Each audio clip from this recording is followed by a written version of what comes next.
And that's blue beam is supposed to get rid of religion because what will happen, according to the legend, is the holograms will manifest as whatever deity is dominant in the area, whether it's Jesus or Buddha, whomever.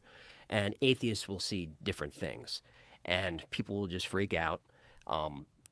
Nationalism will go away. Atheists will see different things. Like, why? Because, according to the legend, the array or with the technology will manipulate your mind. Again, HAARP has been accused of this because you can manipulate someone's mind with electromagnetic frequencies at the right frequencies.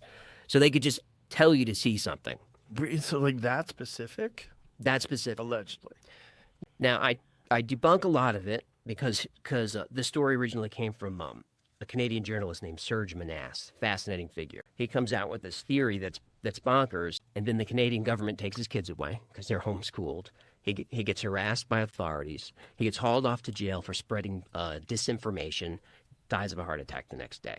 So then, of course, that's just like, that lights the fuse. So now, what did he find? So, and he talked very publicly about all of this. So that's supposedly how it happens, is they manipulate our minds. They show us what we want to see. And then it's not like we won't resist authority. We'll beg for it. We'll just beg to take our freedom, take our rights, keep us safe. Because something huge is happening and we need to consolidate. I feel like that's what would happen. Well, I'm sure you've seen the Hal Puthoff thing.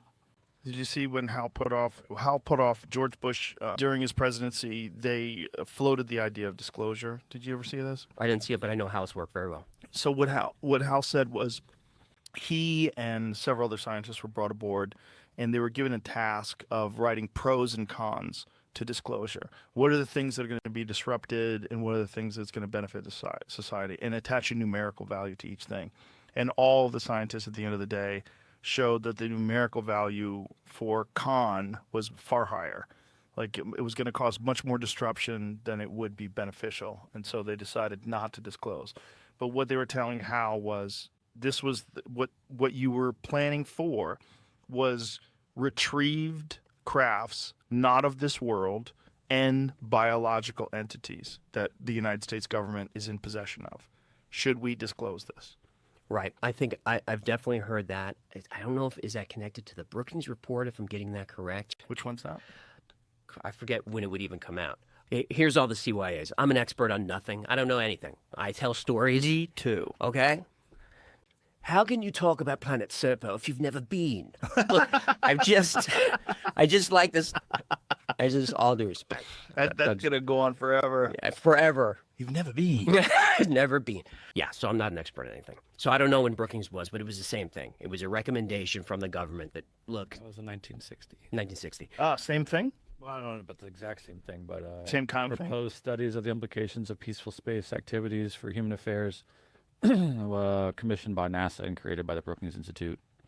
Collaboration, long-range study. Yeah. Same result. Don't do it. Yeah, I think they're probably right. Also, I want to know. Well, that's puts us in a pickle. I think. Let's say it's real. I want to know too, but I don't want the Chinese to know, and I definitely don't want Iran to know. So I understand. Why do you not want them to know? Maybe we could all get along if we realize that there's actual aliens that are visiting us. I mean, wasn't that the Ronald Reagan speech in front of the UN? You've seen that, right? Sure. Yeah, the famous speech. But wasn't the SDI part of that speech? Is we'll all get along, but we're going to have laser weapons in space just in case we don't? Wasn't that same speech? It might not have been, but it was about that same time. And that was all smoke and mirrors. Right, the Star Wars thing was fake, right? Couldn't get it to work. Yeah. So maybe we'll all get along. Boy, that sounds nice. But, Iran produces brilliant people, so intelligent, great engineers, doctors, all of that. But the government is bananas. So, you don't want to have brilliant scientists working like that. Right. We had brilliant scientists working for dictators in the past, and it was not awesome. Right. So that's who I mean. Yeah, yeah. That's what I mean. So yeah, it's really sketchy if they get the technology. Right. Well, this is what Hal Puthoff said. He said that the government of the United States has at least 10 of these things. And I said, well, other governments have them? And he said, yes. And I said, well, do they have similar numbers? He's like, we believe so. So they don't know. So essentially what he was kind of alluding to is that there's basically like a kind of Manhattan Project to try to back engineer these things. And whoever figures it out first is going to have a massive advantage, and it would be nice if it was us. It would be nice.